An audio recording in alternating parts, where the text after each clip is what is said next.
episode 4.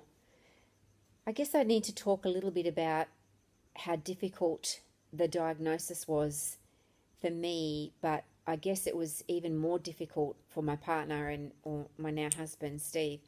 But that's his story to tell. I don't think that I should tell that story, except to say that he was devastated. He thought it was the end of our life together.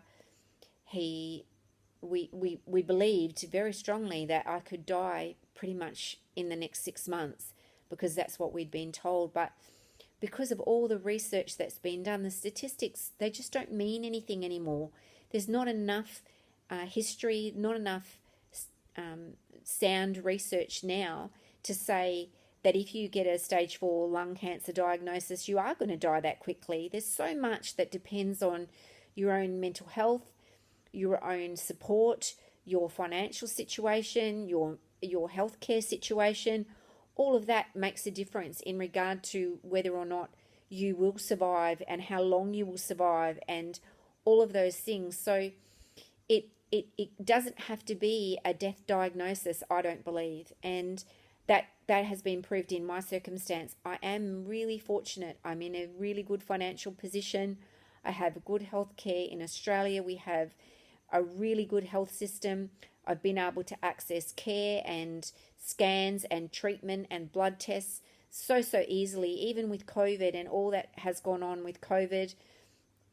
I haven't gotten COVID. I've been able to access all of the vaccinations for that. We've traveled subsequently since my diagnosis.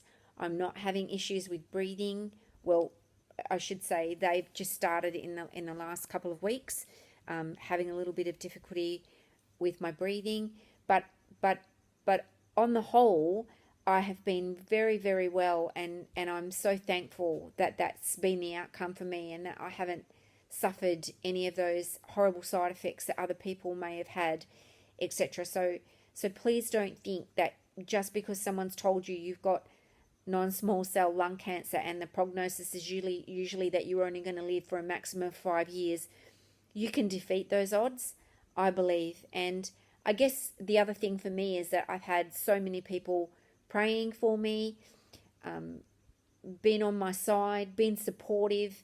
There's so many things. I had a good job that I loved that I've had to retire from, but there's, I'm not saying I don't have bad days. I do have bad days. I have had a few really sad days, particularly just of late, but I don't dwell on those. I don't dwell on it for a really long time. I think that I've got a lot of hope about the future, and it's really important to me that I am hopeful and that I don't dwell on all of the bad things that could happen or all of the ways that this could go, because I do believe that your mental health and your positivity can make a massive difference in all of this.